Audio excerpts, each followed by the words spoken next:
C'est l'hiver en Algérie. Un hiver doux d'un point de vue météorologique, mais très dur pour les médias de ce pays. Le quotidien d'opposition Liberté, qui appartenait au milliardaire Issa Rebrab, a été contraint à la fermeture. L'emblématique El Watan, premier quotidien du pays, est très fragilisé par diverses pressions du pouvoir. Le fondateur de Radio M, radio-télévision en ligne et contre-pouvoir, est embastillé depuis décembre dernier. Et là, le fondateur du site Algérie Part, Abdou Semar, condamné à mort par contumace, fait l'objet d'une campagne hostile de la police de son pays qui a publié une vidéo dans laquelle il est présenté comme le cerveau d'un complot international contre les institutions nationales. Abdou Semar est venu sur notre plateau pour raconter ce qui lui arrive et alerter l'opinion publique, lui qui bénéficie du statut de réfugié politique en France.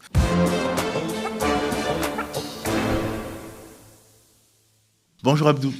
Bonjour, merci beaucoup pour l'invitation et merci pour tout le travail que vous faites aux médias. Alors, les Français qui s'intéressent à l'actualité algérienne avec précision connaissent le site Algérie Part que tu as fondé. Ils savent également qu'il est spécialisé dans le journalisme d'investigation, mais ils ne comprennent pas forcément pourquoi tu es mis en cause de manière aussi dure par les autorités de ton pays. Est-ce que tu peux nous raconter ce qui t'arrive ? Effectivement, le mis en cause, c'est un euphémisme. Ce qui nous arrive, en tout cas à moi et à mes collaborateurs à Algérie Part, est une calamité inédite dans l'histoire de l'Algérie. C'est la première fois, peut-être, dans l'histoire mondiale de la presse, pas uniquement dans l'Algérie, qu'une police nationale, la police nationale. En Algérie, on l'appelle la Direction générale de la sûreté nationale, qui est l'équivalent de la police nationale en France. Une institution étatique financée par l'argent de l'État algérien qui nous coûte plus de 2 milliards de dollars. En 2023, elle va coûter à l'Algérie plus de 2,7 milliards de dollars. C'est l'une des polices les plus pléthoriques du monde, avec plus de 250 000 policiers. Elle produit un clip de campagne. C'est-à-dire c'est la police qui produit avec ses propres moyens, avec son logo, un clip de campagne, de propagande, dans lequel il est montré 16 personnes en état d'arrestation et qui disent et qui affirment que, soi-disant, que moi, ma personne, je leur ai donné de l'argent, genre 1500 € ou 500 € pour les uns, pour me donner des fausses informations qui pourraient attenter ou mettre en cause la sécurité nationale d'un État comme celui de l'Algérie, qui est quand même troisième puissance militaire dans la région du Maghreb et du Moyen-Orient, après l'Arabie Saoudite et l'Égypte. Comment on peut imaginer qu'avec 1500 €, on peut déstabiliser un État comme l'Algérie ? Donc toutes les 16 personnes qui ont été affichées, montrées, il n'y a qu'une seule personne que je connais, qui s'appelle un certain Samir Lounès, qui était un collaborateur à Algérie Part, qui a été malheureusement arrêté à la fin du mois de décembre 2022, dès son arrivée à l'aéroport international d'Alger. Il a été vendu par une source à la police algérienne et qui, d'après mes informations, a été contraint, sous le coup de la torture et de la violence, des violences policières, de donner un faux témoignage. Et malheureusement, dans ce faux témoignage, qui est digne d'un film de Hollywood ou de Bollywood, on donne des noms de personnalités françaises, on donne le nom de mon épouse française, avec laquelle j'ai un enfant ici en France, on donne des informations tout simplement rocambolesques, juste pour faire croire à l'opinion publique algérienne que l'Algérie serait visée par un complot international qui dirigerait Algérie Part et votre serviteur Abdou Et quel Semar. serait le but de ce complot international ? Alors, le but est de terrifier toute personne au sein de l'État algérien et d'empêcher toute source potentielle de nous communiquer de l'information. Il faut savoir qu'Algérie Part est en ce moment le dernier média libre en Algérie. Il y avait avant, on n'était que deux jusqu'à la fin du mois de décembre 2022. Il y avait nous, Radio M Maghreb Émergent. Al-Qadi Hussein, donc mon collègue, directeur de publication de Radio M, qui est une web radio, Maghreb Émergent, qui est un site d'information en ligne, a été malheureusement emprisonné et arrêté d'abord par les services secrets, placé en garde à vue pendant 3-4 jours, ensuite directement placé sous mandat de dépôt, parce qu'il a osé publier une analyse dans laquelle il met en garde ou il explore les conséquences fâcheuses d'un potentiel et probable deuxième mandat du président actuel, Abdelmadjid Tebboune. Donc, le siège de Maghreb Émergent de Radio M a été perquisitionné et fermé, et tout le matériel, le bureautique, le matériel informatique qui peut servir à la production de contenu a été saisi. Donc, Radio M n'existe plus. Il est entretenu par ces journalistes de façon occasionnelle depuis leur maison. Donc, le dernier média libre, c'est Algérie Part. Nous sommes censurés sur Internet depuis juin 2019. Censuré, c'est-à-dire qu'il faut un VPN pour que l'internaute algérien puisse accéder à nos contenus. Mais grâce à Facebook, à YouTube, à toutes les plateformes digitales, nous pouvons diffuser nos contenus le plus librement possible. Nous sommes très accessibles. Nous savons donc que nous pouvons toucher entre 4 à 5 millions de personnes par mois. Ce qui dérange le régime algérien, c'est que nous sommes le seul média d'investigation qui existe et qui révèle des informations très précises sur un secteur très clé en Algérie. c'est le pétrole et le gaz. Et c'est pour cette raison d'ailleurs que j'ai été condamné le 17 octobre 2022 à la peine capitale. Je signale la peine capitale.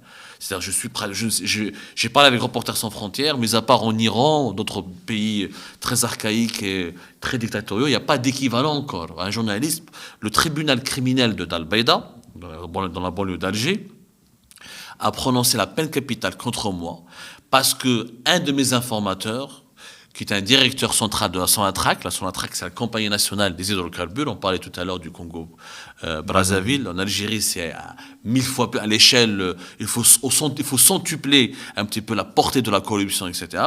Donc, ce directeur que je connais, que j'ai jamais connu, il a juste essayé de m'envoyer un mail, un courriel. Il a été débusqué, arrêté. On l'a condamné à 10 ans de prison.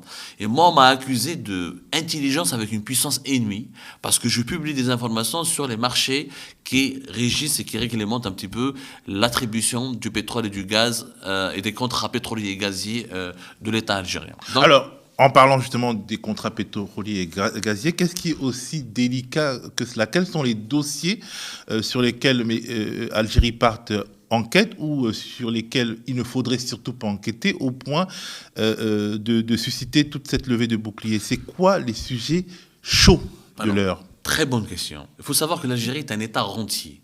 L'Algérie, c'est un État, ce n'est pas un État avec du pétrole et du gaz. C'est du pétrole et du gaz avec un État.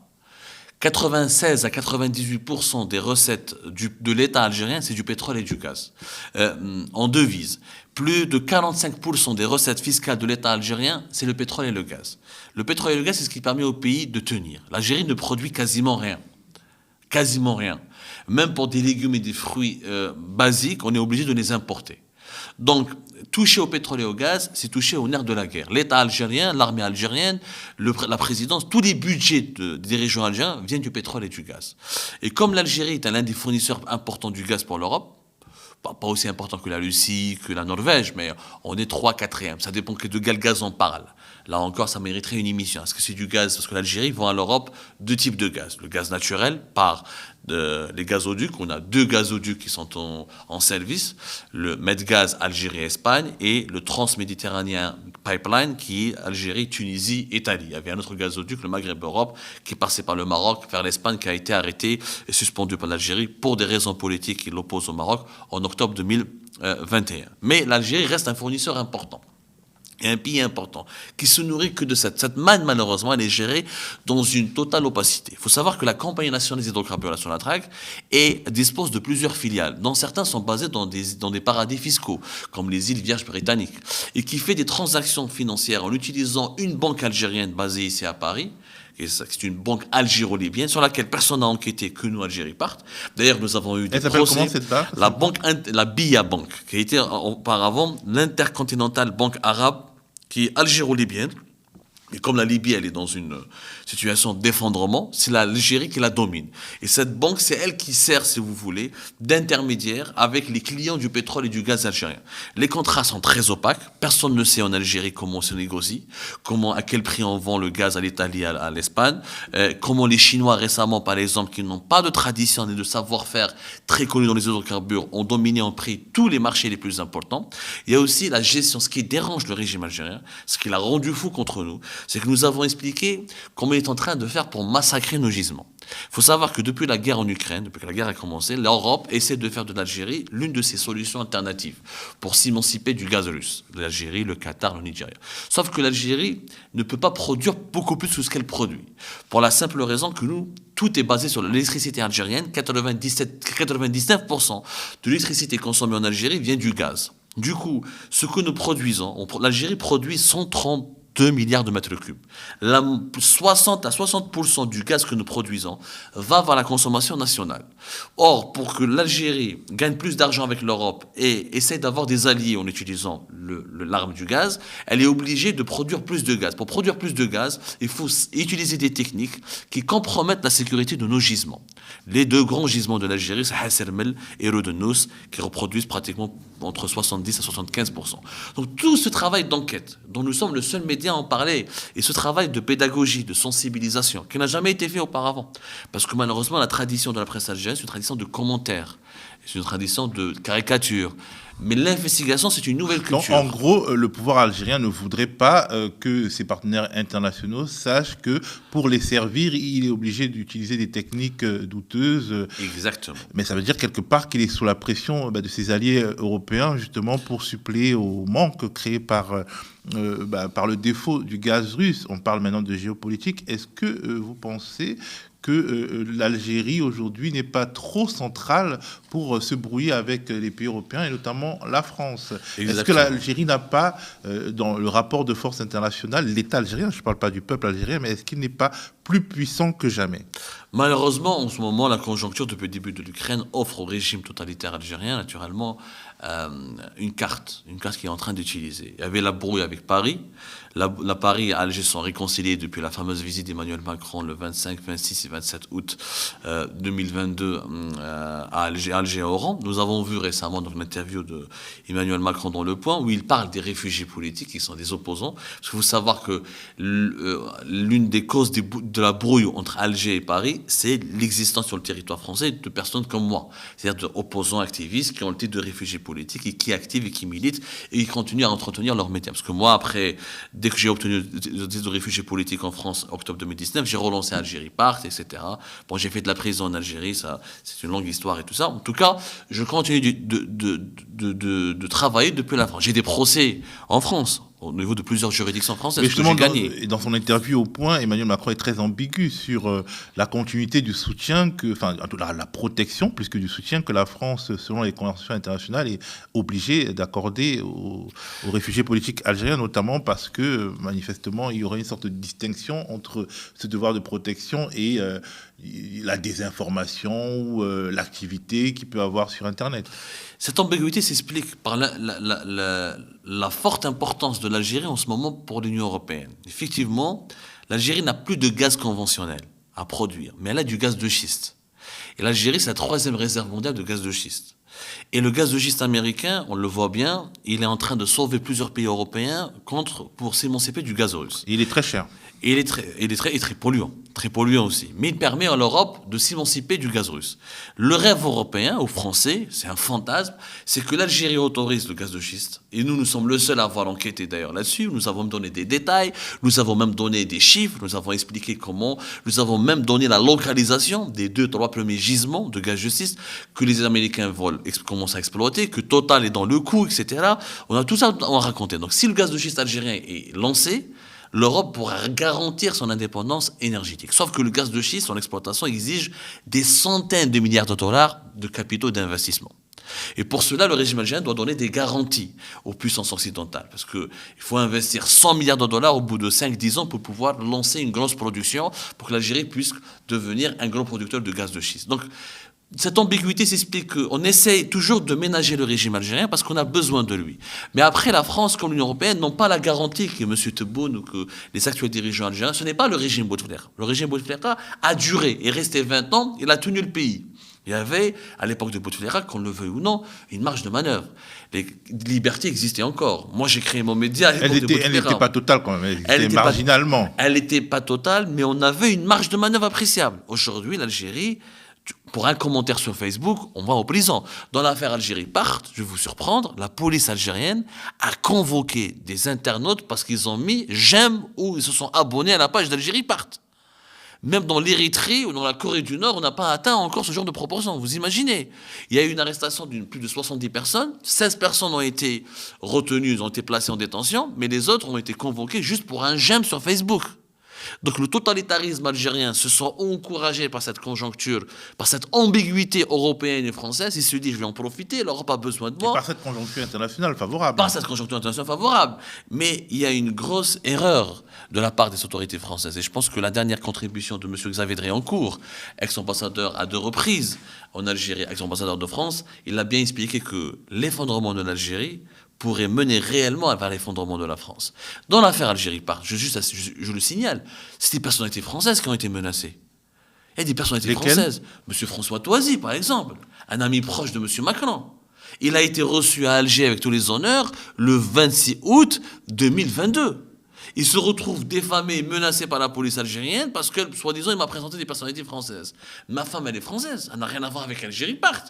Son nom, son identité, ils ont été exposés au grand public.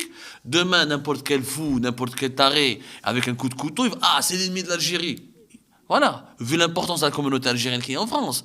Ce que je... Bon, on ne va pas arriver jusque-là, ouais. Mais alors, je voudrais quand même te poser une dernière question. Le risque, il est là, mon cher, c'est ça le problème. Oui, on n'espère pas, en tout cas, que ça arrive jusque-là. Mais la question que je voudrais se poser, est-ce qu'au-delà des relations d'État-État, il y a des relations coupables qui pourraient gêner l'État français dans une sorte de prise de distance avec des pratiques peu démocratiques en Algérie?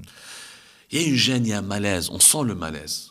Quand on voit comment Macron marche sur les œufs, il parle des libertés de la presse, on voit, par exemple... On a beaucoup évoqué des réseaux franco-algériens, des réseaux de financement. L'Algérie est un lobby très important. N'oublions pas que la Grande Mosquée de Paris a été partie prenante dans la campagne électorale de M. Emmanuel Macron. La Grande Mosquée de Paris, Algérie Part, encore une fois, a été le seul média qui a révélé son financement algérien à hauteur de plus de 2 millions d'euros par an. Donc, bien sûr, l'Algérie est un lobby. Il est normal que la France veuille défendre ses intérêts. Il est normal que la France veut conserver ses intérêts en Algérie. Mais il y a des lignes rouges sur lesquelles on ne peut pas négocier. Si aujourd'hui... Il faut vraiment comprendre, Xavier Drincourt, il a raison. Si l'Algérie s'effondre à cause de cette mauvaise gouvernance, parce que l'Algérie n'est pas la Libye, n'est pas la Chine, n'est pas la Syrie, c'est 45 millions d'habitants, c'est à une demi-heure des côtes espagnoles, c'est le gaz de schiste, c'est du pétrole, c'est plusieurs minerais. Si ce régime tombe, il y a une insécurité qui s'installe en Algérie, on peut dire bye-bye à toute la sécurité de tout le bassin méditerranéen. Vous imaginez qu'en Algérie, on a un régime qui n'arrive pas à tenir le pays, avec beaucoup de chômage, une croissance démographique importante, plus d'1 million de bébés par an, un pays extrêmement jeune, plus de 75% des Algériens ont moins de 35 ans, une crise migratoire importante. Aujourd'hui, l'absence de perspective, l'absence de liberté publique et d'individuel pousse les Algériens à partir. Comment l'Union européenne va gérer tout ça? Demain, quand les prix du pétrole et du gaz vont chuter, et si le régime algérien ne lance pas les investissements dans le gaz de schiste, il n'y a pas une production locale. En 2020, en 2021, les Algériens ont fait la queue pour avoir un sachet de lait, pour avoir trouvé quelques espèces. Si ce pays s'effondre, vous imaginez le nombre de problèmes que vous aurez chez vous? Si ce pays s'effondre, c'est les mouvements radicaux, les djihadistes du Sahel, recrutent en brigade des jeunes Algériens frustrés, pas de boulot, pas de chômage. Qu'est-ce qu'ils vont faire ces jeunes-là? Le jeu, l'effondrement de l'Algérie va profiter aussi à d'autres puissances régionales. Le Maghreb aujourd'hui, on le voit bien, c'est devenu une partie d'échec. La Russie d'un côté, la Turquie d'Erdogan, les Émirats, l'Arabie Saoudite, c'est une poudrière. Si elle explose, elle va exploser à la gueule de la France. Donc, la stabilité de l'Algérie est une question fondamentale pour la France. Mais la stabilité de l'Algérie a besoin de quoi?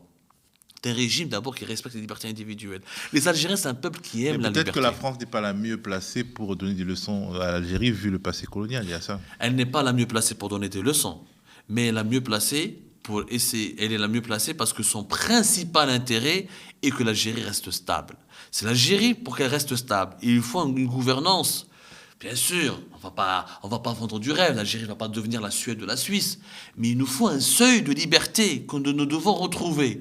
Sinon, la jeunesse algérienne va exploser. Si la jeunesse algérienne va exploser, c'est tout l'ordre géopolitique maghrébin qui va être radicalement changé. C'est la France. Si ça explose en Algérie, c'est pas la Turquie qui va payer le prix. La Turquie, elle est loin. L'Arabie Saoudite, elle est loin. La Russie, elle est loin. C'est Marseille et les villes françaises qui vont être prises d'assaut par une crise migratoire inédite et par des problématiques sécuritaires. Vous imaginez si les mouvements radicaux s'empruntent des richesses de l'Algérie? Daesh à côté, ce sera vraiment une tasse de thé. Merci Abdou, en tout cas pour cet éclairage et bon courage à toi. Merci beaucoup, merci.